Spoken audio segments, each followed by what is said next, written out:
اللہ من الشیطان الرجیم بسم اللہ الرحمن الرحیم۔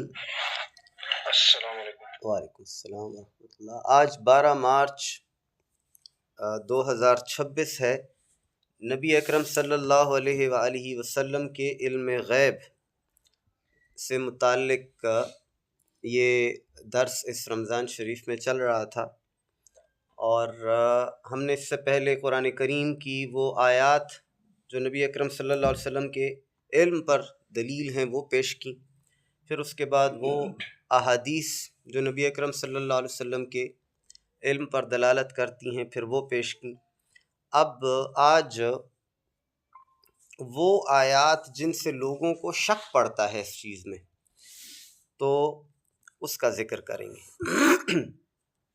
یہ وہ آیات ہیں جو اس لیے پیش کی جاتی ہیں کہ جس سے لوگوں کو یہ دھوکہ ہو جائے یا کم علموں کو یہ کم فہمی ہو جاتی ہے کہ نبی اکرم صلی اللہ علیہ وسلم کو اللہ تبارک و تعالیٰ نے ان علوم سے محروم رکھا، حالانکہ قرآن کریم کی آیات کے صریحاً یہ بات خلاف ہے۔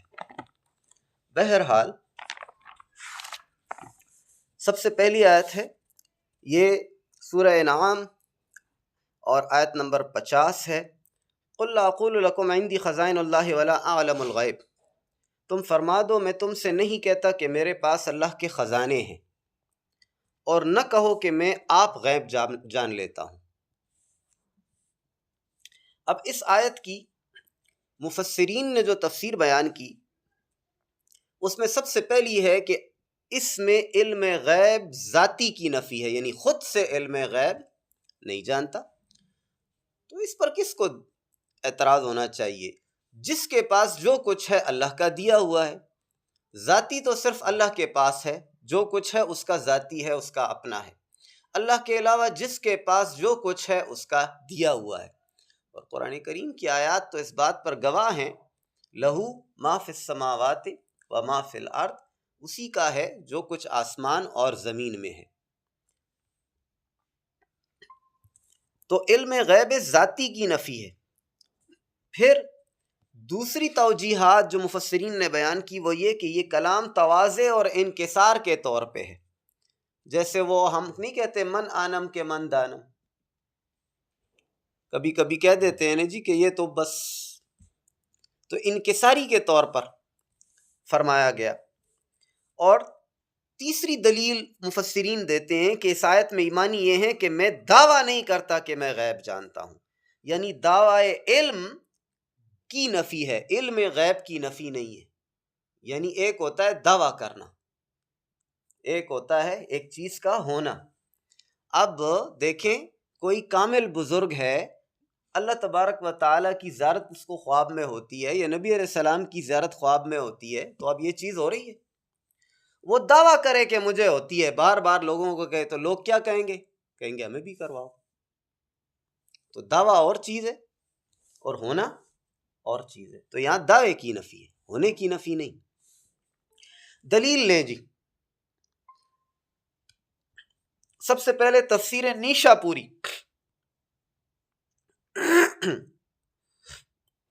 جلد نمبر 6 صفحہ 110 فرماتے ہیں کہ اس آیت میں یہ احتمال بھی ہے لا اعلم کا عطف لا اقولو پر ہو، یعنی اے محبوب فرما دو کہ میں غیب نہیں جانتا، تو اس میں دلالت اس پر ہوگی کہ غیب بالاستقلال یعنی ذاتی سوائے خدا کے کوئی نہیں جانتے، یعنی ذاتی طور پر جو نفی ہے، تو اس میں تو شک نہیں۔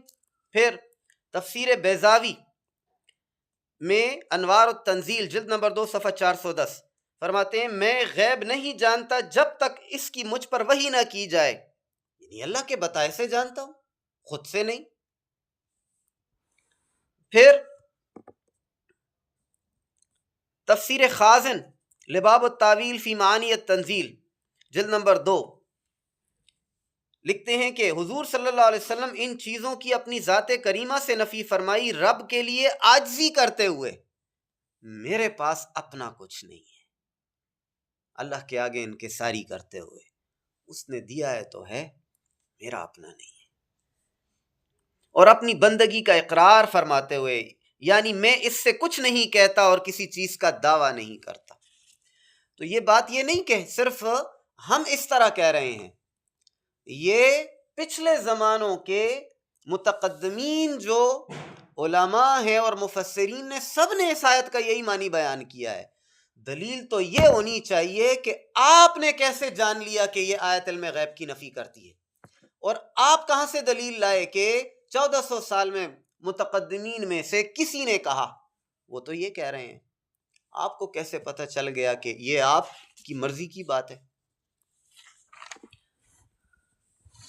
تفسیر آرائس البیان، شیخ روز بہان بقلی رحمۃ اللہ علیہ فرماتے حضور علیہ السلام نے انکساراً فرمایا، اپنی ذات کو انسانیت کی جگہ میں رکھا، ورنہ آپ از عرش تا فرش ساری مخلوق میں اشرف ہیں، ملائکہ اور روحانیین میں سب سے زیادہ ستھرے ہیں۔ حق تعالیٰ کی شان جباری کے سامنے عاجزی کے طور پر، اس کی سطوت کے سامنے پستی کے اظہار کے طریقے پر فرمایا، میرا اپنا کچھ نہیں۔ ہاں، تو اس میں اور بھی کئی باتیں، لیکن امید ہے کہ اس کا جواب مل گیا اس آیت کا۔ اور یہی بات تفسیر کبیر جلد نمبر 4 صفحہ 538 میں، تفسیر روح البیان جلد نمبر 3 صفحہ 45، تفسیر مدارک جلد نمبر 1 صفحہ 356، تو کثرت سے مفسرین نے یہی بیان کیا جو ہم ذکر کرتے ہیں۔ سورت نمبر 7 ہے جی، اور آیت نمبر 188، یہ وہ دوسرا اعتراض ہے جو کیا جاتا ہے نبی علیہ السلام کے علم پر۔ وَلَوْ كُنْتَ عَالَمُ الْغَيْبِ لَأَسْتَكْثَرْتَ مِنَ الْخَيْرِ، یہ اس نے ثاقب نے اس دن پوچھا تھا، تو میں نے کہا یہ آگے آئے گا۔ اگر میں غیب جان لیتا تو یوں ہوتا کہ میں نے بہت سی بھلائی جمع کر لی۔ پھر یہی نسیم الریاض، یہ شرح شفا قاضی عیاض رحمۃ اللہ علیہ فرماتے علم غیب کا ماننا اس آیت کے منافی نہیں، کیونکہ نفی علم بغیر واسطہ کی ہے، لیکن حضور صلی اللہ علیہ وسلم کا علم پر مطلع ہونا اللہ کے بتانے سے ہے۔ یعنی نبی علیہ السلام کہتے ہیں کہ میں خود سے غیب جان لیتا تو میں اپنی مرضی کرتا، اس کے بتانے سے کرتا ہوں تو اس کی مرضی کرتا ہوں۔ آیت کا معنی یہ ہے، اپنی مرضی سے کرتا، اپنا میرا غیب ہوتا تو اپنی مرضی کرتا، اس کے بتائے ہوئے سے مجھے غیب ملتا ہے اس لیے مرضی بھی اس کی کرتا ہوں۔ تو دیکھیں نا، خیر جمع نہ کر لیتا، تو اپنی مرضی ہو تو انسان اپنی مرضیاں کرتا ہے نا، تو کہتے میں اپنی مرضی نہیں، یہاں تو اپنی مرضی کی نفی ہو رہی ہے۔ شرح موافق میر سید شریف فرماتے ہیں کہ تمام غیبوں پر مطلع ہونا، نبی علیہ السلام نے یہ جو کہا یہ کلام انکسار کے طور پر ہے۔ حضور علیہ الصلوۃ والسلام کو تمام دینی اور دنیاوی غیبوں پر مطلع کر دیا گیا، یہ ہمارا عقیدہ ہے اور قرآن سے ثابت ہے کہ تمام غیبوں پر نبی علیہ السلام کو اطلاع دی گئی ہے۔ پھر تفسیر خازن جمع الحاشیہ جلالین، جلال الدین سیوطی رحمہ اللہ کے حاشیے پر، وہ لکھتے ہیں کہ پس اگر تم کہو کہ حضور علیہ الصلوۃ والسلام نے بہت سے غیبوں کی خبر دی اور اس کے متعلق بہت سی احادیث صحیحہ وارد ہیں، تو علم غیب تو رسول اللہ کا بڑا معجزہ ہے، تو ان باتوں میں اور اس آیت میں کیسے مطابقت ہوگی؟ ادھر بڑے معجزات ہیں، ادھر غیب کی خبریں آپ دے رہے ہیں، اور ادھر یہ آیت، تو یہ تو کنٹرڈکشن ہے۔ تو میں کہوں گا کہ یہ انکسار کے معنی میں فرمایا۔ دیکھیں علماء نے ہمیشہ متقدمین اسی راستے پر گئے ہیں، نبی علیہ السلام نے عاجزی کی ہے، انکسار کیا ہے، معنی ہے کہ میں غیب نہیں جانتا بغیر خدا کے بتائے، اس کے دیے ہوئے سے جانتا ہوں۔ تفسیر خازن جلد نمبر 2 صفحہ 280، فتوحات الہیہ تفسیر جمل صفحہ 3 جلد نمبر 3 صفحہ 158۔ پھر علامہ سلیمان رحمہ اللہ حاشیہ جلالین میں اسی کی مثل فرماتے ہیں کہ یعنی فرما دو میں غیب نہیں جانتا، پس اس آیت میں اس پر دلالت ہے کہ غیب بالاستقلال یعنی ذاتی خدا کے سوا کوئی نہیں جانتا، ذات سے وہ ہے، تو علم ذاتی کی نفی ہے۔ تو یہاں کیا ہوتا ہے، لوگ آیت پڑھتے ہیں، آیت کا ترجمہ کرتے ہیں اور اپنی مرضی سے جدھر دل کرتا ہے اس کو لے جاتے ہیں۔ بھئی ہم وہاں لے جائیں گے آیت کو جہاں آیت تطبیق میں ہو، نمبر 1۔ نمبر 2، تمام امت، ہمیشہ سے علماء امت اس چیز کو بیان کرتے چلے آئے ہوں۔ سارے 1400 سال میں جتنے علماء گزرے ان کو نہیں پتا تھا، اور آج تمہیں پتہ چل گیا کہ یہ علم غیب کے خلاف ہے۔ آج آپ نئے نئے آنکھ کھول کر بڑے عالم بن گئے، آپ سے پہلے کوئی عالم ہی نہیں گزرا۔ تو یہ بتاؤ آپ نے کہاں سے سیکھا ہے؟ آپ کو کوئی فرشتہ آ کر بتاتا ہے؟ اگر آپ کی بات مان لی جائے تو ہزاروں احادیث کی مخالفت آئے گی اور بہت ساری آیات کی مخالفت آئے گی جو غلط ہے، نہیں ہو سکتا۔ اسی طرح تفسیر ساوی جلد نمبر 2 صفحہ 307۔ تو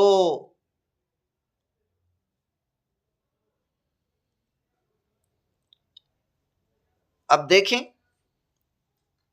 اسی میں اس چیز کو سمجھیے۔ تفسیر ساوی میں لکھتے ہیں ہم یہ ترجمہ کر سکتے ہیں، غور کر لو، اگر میرے پاس خیر ہو اور میں مصیبت سے بچوں تو سمجھ لو کہ مجھے علم غیب بھی ہے۔ میرے پاس بہت خیر تو ہے، دیکھیں انسان اپنی مرضی کرتا ہے نا جب، تو پھر تکلیف آئے تو بندہ کہتا ہے میں اپنی مرضی کر کے اس تکلیف سے بچ جاؤں۔ تو وہ میں نے آپ کو کیا کہا، یہاں مرضی اپنی نہیں ہے، اللہ کی مرضی ہے۔ ہاں اللہ کی مرضی ہے، اس لیے کیوں کہ خیر کثیر تو اللہ نے آپ کو دے دی، انا اعطیناک الکوثر، ہم نے آپ کو خیر کثیر عطا فرمائی، تو خیر تو اللہ نے دی ہوئی ہے، تو اور کیا خیر مانگے؟ اللہ نے خیر کثیر دیا، اس سے زیادہ خیر کسی کو نہیں دی، اس سے زیادہ بڑائی کسی کو نہیں دی۔ نیز یعلمہم الکتاب والحکمہ، علم دیا ہے کتاب کا اور حکمت کا۔ اور پھر تیسری جگہ قرآن کریم میں اللہ تبارک و تعالیٰ فرماتے ہیں واللہ یعصمک من الناس، اللہ تعالیٰ تمہاری حفاظت فرمائے گا لوگوں سے۔ تو نبی علیہ السلام کو تو اللہ تعالیٰ نے ہر چیز سے بیغم کیا ہوا ہے،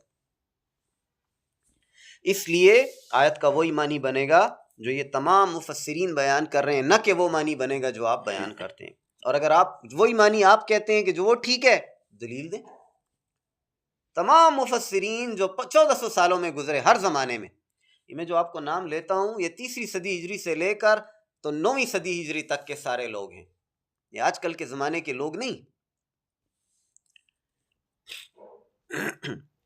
یہ بھی دیکھیے تفسیر روح البیان جلد نمبر 10 صفحہ 387۔ بعض مشائخ اس طرف گئے ہیں کہ نبی اکرم صلی اللہ علیہ وسلم قیامت کا وقت بھی جانتے تھے اللہ کے بتانے سے، اور ان کا یہ کلام اس آیت کے خلاف نہیں، جیسا کہ مخفی نہیں، اور اسی کے پاس ہیں کنجیاں غیب کی اور وہی ان کو جانتا ہے۔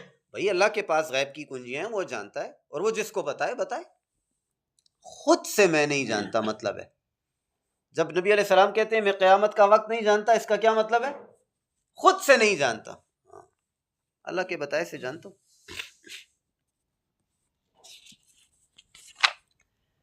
اچھا جی، اب آ جائیں تیسری آیت پر جو آتی ہے اس کے، یہ ہے سورت نمبر 27 ہے، آیت نمبر 65۔ قُلْ لَا يَعْلَمُ مَنْ فِي السَّمَاوَاتِ وَالْأَرْضِ الْغَيْبَ إِلَّا اللَّهُ، تم فرماؤ کہ غیب نہیں جانتے وہ جو آسمانوں اور زمینوں میں ہیں مگر اللہ۔ تو وہ یہ آیت پیش کرتے ہیں کہ صرف اللہ جانتا ہے، آسمانوں زمینوں میں جو کوئی ہے وہ غیب نہیں جانتا۔ تو وہ استدلال کیا کرتے ہیں، کہتے ہیں جی نبی علیہ السلام بھی تو آسمانوں اور زمینوں میں آتے ہیں، تو وہ بھی غیب نہیں جانتے۔ اب پھر وہی بات، بنیاد خراب ہو گئی ہے۔ علم غیب ایک ہے ذاتی اور ایک ہے عطائی، ہم نے اس پر دلیل قائم کی۔ تو آیت کا معنی کیا بنے گا؟ اللہ تعالیٰ کے علاوہ علم غیب ذاتی طور پر کوئی، بس بات ختم، اس میں کوئی کنٹرڈکشن نہیں ہے۔ اور اگر آپ کی بات مانے تو بہت ساری آیت کی مخالفت آئے گی۔ تفسیر المعدج الجلیل لکھتے ہیں آیت کے معنی یہ ہے کہ بغیر دلیل یا بغیر بتائے سارے غیب کو خدا کے سوا کوئی نہیں جانتا۔ اللہ جس کو بتائے اس کو بتاتا ہے، اللہ کے بتائے بغیر کوئی نہیں جانتا۔ خالص الاعتقاد صفحہ نمبر 15، تفسیر مدارک۔ غیب وہ ہے جس پر کوئی دلیل نہ ہو اور کسی مخلوق کو اس پر مطلع نہ کیا گیا ہو۔ اللہ تعالیٰ جب چاہے جس کو دے، خود سے وہ جانتا ہے۔ امام نووی لکھتے ہیں کہ آیت لا یعلم من فی السماوات کے کیا معنی ہے؟ حالانکہ حضور علیہ الصلوۃ والسلام آئندہ کی باتیں جانتے ہیں۔ جواب اس کے معنی یہ ہے کہ غیب کو مستقل طور پہ یعنی ذاتی طور پر کوئی نہیں جانتا، لیکن معجزات اور کرامات پس یہ رب کے بتانے سے حاصل ہوتے ہیں، نہ کہ بالاستقلال، ذاتی نہیں ہوتے، اللہ کے دینے سے ہوتے ہیں۔ فتاوی الامام نووی صفحہ 173۔ اسی طرح ابن حجر مکی فتاوی حدیثیہ میں ہم نے اس آیت کے بارے میں جو کہا اس کی امام نووی نے اپنے فتاوی میں تصریح کی۔ انہوں نے کہا غیب مستقل طور پہ ساری معلومات الہیہ کو کوئی نہیں جانتا، یعنی ذاتی طور پر اللہ جانتا ہے، اور اگر کوئی اور اللہ کے علاوہ جانے گا تو وہ خود سے نہیں جانے گا، اللہ کے بتائے سے جانے گا۔ فتاوی حدیثیہ صفحہ نمبر 268۔ شرح شفا غفاجی نسیم الریاض فرماتے ہیں کلام ان آیات کے خلاف نہیں جن سے معلوم ہوتا ہے کہ غیب خدا کے سوا کوئی نہیں جانتا، کیونکہ نفی بے واسطہ علم کی ہے، لیکن اللہ کی تعلیم سے جاننا یہ تو ثابت ہے۔ جلد نمبر 3 صفحہ 150۔ یہ میں آپ کو ریفرنس اس لیے بتاتا ہوں تاکہ آپ کو پتہ چلے کہ یہ نہیں کہ ہم یہ معنی لے رہے ہیں، ہمیشہ سے معنی یہی تھے، آج یہ لوگ آئے ہیں جو نئے معنی کر رہے ہیں اور اتنے دھڑلے سے کرتے ہیں کہ آپ کو بھی پریشان کر دیتے ہیں۔ سورہ یاسین آیت نمبر 69۔ وما علمناہ الشعر وما ينبغی له ان هو الا ذکر وقرآن مبین، اور ہم نے اس کو شعر کہنا نہ سکھایا، نہ وہ ان کی شان کے لائق ہے، اور وہ تو نہیں مگر نصیحت اور روشن قرآن۔ تو مفسرین نے اس آیت کے معنی بیان کیے کہ ہم نے نبی اکرم صلی اللہ علیہ وسلم کو شعر گوئی کا ملکہ نہیں دیا، نہ ان کو اچھا اور برا صحیح غلط شعر پہچاننے کا۔ دوسرے یہ کہ شعر کے دو معنی ہیں، ایک تو وزن اور قافیہ والا کلام، غزل، جھوٹی باتیں، وہمی باتیں، خیالی باتیں، تصوراتی باتیں۔ شاعر کیا کرتے ہیں؟ تخیل، خیال، جھوٹ، وہم، سوچ، فکر، وہ باتیں۔ تو یہاں شعر، جس شعر سے نبی اللہ نے منع کیا ہے، اس سے مراد نبی خیالی باتیں نہیں کرتا، یہ نبی خیالی باتیں نہیں کرتا، یہ وہماتی باتیں نہیں کرتا، یہ جھوٹی باتیں نہیں کرتا، یہ توہمات بیان نہیں کرتا، یہ اپنے خیالوں کو بیان نہیں کرتا، یہ اپنے خوابوں کو بیان نہیں کرتا، یہ جو بیان کرتا ہے الا الحق، وہ صرف اور صرف سچ ہوتا ہے، شعر نہیں ہوتا۔ ہمارے مولوی صاحب نے یہ آیت جب پڑھی نا تو کہا کہ اللہ تبارک و نبی اکرم صلی اللہ علیہ وسلم نے ایک موقع پر فرمایا انا نبی لا کذب وَأَنَا ابْنُ عبد المطلب، تو فرماتے ہیں کہ یہ تو احادیث مشہور ہے اور احادیث کی کتابوں میں بھی ہے، اور یہ کلام تو شعر ہے، یعنی اشعار کے زمرے میں آتا ہے۔ تو پس ثابت ہوا کہ نبی اکرم صلی اللہ علیہ وسلم کو اللہ تبارک و تعالی نے قافیہ اور ردیف و علم تو دیے ہیں، لیکن وہ شاعروں والی باتیں جو ہیں، جو خیالی باتیں ہیں، ان سے نفی ہے، ورنہ یہ نبی علیہ السلام سے اشعار تو ثابت ہے، تو وہ شعر نہیں، جس طرح شاعر کہتے ہیں اس طرح کے شعر آپ کو نہیں سکھائے، آپ وہی کہتے ہیں جو سچ ہے۔ تو یہ مجھے اب بھی یاد ہے، وہ ہم اکثر بعد میں کاپی لے کر بیٹھے ہوتے تھے تو میں نے جلدی لکھ دیا، انا نبیو لا کذب، میں نبی ہوں اس میں کوئی شک جھوٹ نہیں، وَأَنَا ابْنُ عبد المطلب، اور میں عبد المطلب کا بیٹا ہوں۔ کثرت سے جو دعائیں آتی ہیں جو نبی علیہ السلام نے سکھائی ہیں، ان میں بھی بڑی زبردست ردمک ہے، قافیہ ہے، ردیف ہے، بار بار اس چیز کو دہرانا ہے۔ یہ دعائے قنوت آپ لکھیں نیٹ پر تو تولیت، آفیت، طرح طرح کے ایک معنی کے الفاظ نبی علیہ السلام کثرت سے بیان کرتے ہیں۔ تو اس کا ریفرنس لے لیں جی۔ تو اجمالی کلام نبی علیہ السلام کو نہیں سکھایا گیا،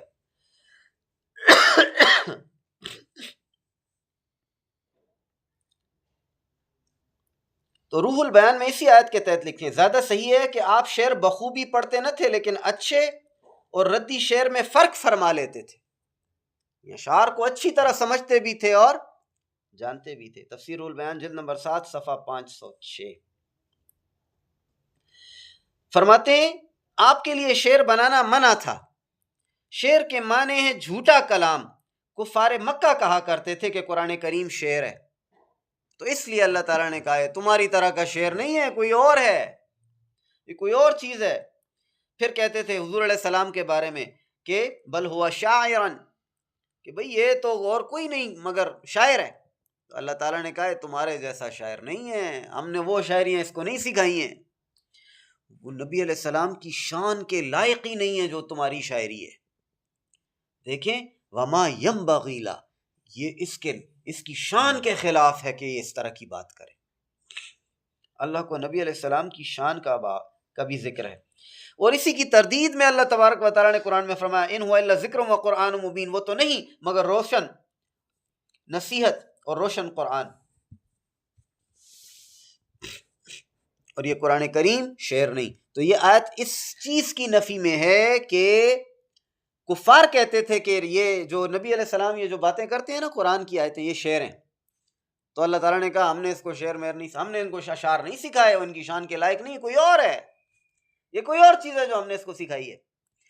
یعنی ہم نے نبی اکرم صلی اللہ علیہ وسلم کو شعر کہنا نہ سکھایا، ہم نے ان کو قرآن کی تعلیم سے شعر نہ سکھایا، مطلب یہ قرآن کریم شعر نہیں ہے، اشعار نہیں ہے۔ تفسیر مدارک التنزیل جلد نمبر 2 صفحہ 404۔ یہی چیز تفسیر خازن میں ہے، یہی چیز لواب التاویل فی معانی التنزیل میں ہے، یہی چیز تفسیر کبیر میں، تفسیر مدارک میں، سب مفسرین اسی طرف گئے ہیں، سارے کے سارے مفسرین وہ اسی طرف گئے ہیں۔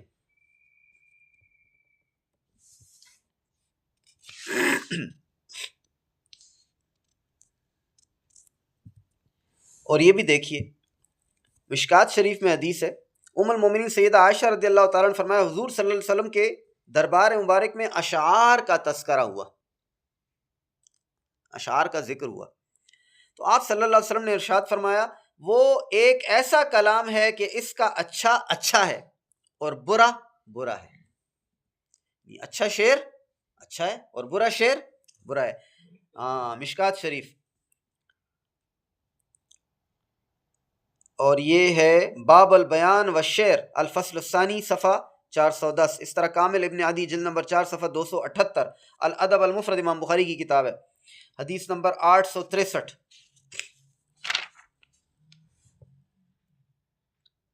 پھر خود نبی علیہ السلام سے ایک اور شعر پڑھنا ثابت ہے۔ حضرت برار رضی اللہ تعالیٰ عنہ سے بیان کرتے ہیں نبی اکرم صلی اللہ علیہ وسلم غزوہ خندق کے دن مٹی کھود رہے تھے، حتیٰ کہ آپ صلی اللہ علیہ وسلم کا پیٹ مبارک خاک آلود ہو گیا اور آپ یہ کلام پڑھ رہے تھے واللہ لولا اللہ مہتدینا ولا تصدقنا ولا صلینا، اللہ کی قسم اگر اللہ ہدایت نہ دیتا تو ہم ہدایت نہ پاتے اور نہ ہم صدقہ دیتے اور نہ نماز پڑھتے۔ یہ بالکل پرفیکٹ شعر ہے۔ تو ایک شعر آپ کو وہ سنا دیا، ایک شعر آپ کو یہ سنا دیا، اسی طرح ایک اور شعر فَأَنزَلْنَا سَكِينَةً عَلَيْنَا وَثَبِّتْ أَقْدَامَنَا إِنَّا لَاقَيْنَا، بس تو ہم پر طمانینت نازل فرما اور دشمن کے مقابلے کے وقت ہم کو ثابت قدم رکھ۔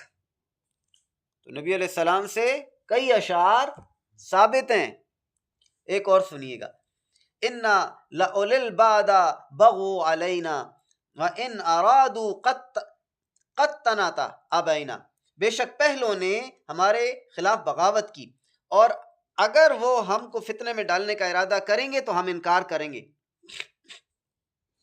یہ صحیح بخاری میں آیا ہے جلد نمبر 3 اور حدیث نمبر 2870، سنن الکبریٰ امام نسائی جلد نمبر 5 حدیث ہے 8857، صحیح مسلم میں جلد نمبر 3 ہے حدیث نمبر 1803، صحیح ابن حبان جلد نمبر 10 حدیث نمبر 5538، اور بھی کئی جگہوں پر آیا ہے۔ اس کے علاوہ بھی بہت سارے اشعار نبی اکرم صلی اللہ علیہ وسلم سے ثابت ہیں، بہت سارے۔ بس ثابت ہوا کہ یہاں جس شعر سے منع کیا وہ کیا تھا کہ کفار کہتے تھے کہ یہ قرآن شعر ہے، اشعار ہیں، تو اللہ تبارک و تعالیٰ نے کہا تم جن کو اشعار کہتے ہو یہ قرآن وہ نہیں ہے اور نہ یہ نبی علیہ السلام کی شان کے لائق ہے۔ تو یہاں یہ نہیں کہ نبی علیہ السلام کو یہ علم نہیں دیا، یہاں یہ اس چیز کی نفی ہے جو کفار نبی علیہ السلام پر الزام تراشی کرتے تھے۔ اس لیے کہتے ہیں کہ قرآن کو استاد کے بغیر نہیں پڑھنا چاہیے۔ یہ لوگ اب قرآن کریم کو لے کر بیٹھیں گے، عربی سیکھ لیے، ترجمہ کرتے ہیں تو کہتے ہیں قرآن میں تم آیا ہے کہ نبی علیہ السلام کو شعر نہیں سکھایا، تو اس لیے اشعار ٹھیک نہیں ہے۔ تو اب حدیث چھوڑ دی، اس لیے بے راہ رہو، غلط راستے پر ہو گئے، بات کو سمجھے ہی نہیں، آیت کو بھی نہیں سمجھے، آیت کے مقصد کو بھی نہیں سمجھے۔ تو جب سارا کچھ غلط ہوا تو اب انسان غلط راستے پر جائے گا یا سیدھے راستے پر جائے گا؟ اس لیے استادوں کے ساتھ اٹھنا بیٹھنا چاہیے، بغیر استاد کے نہیں سیکھنا چاہیے، سمجھنا نہیں چاہیے۔ سورت نمبر 40 ہے، آیت نمبر 78۔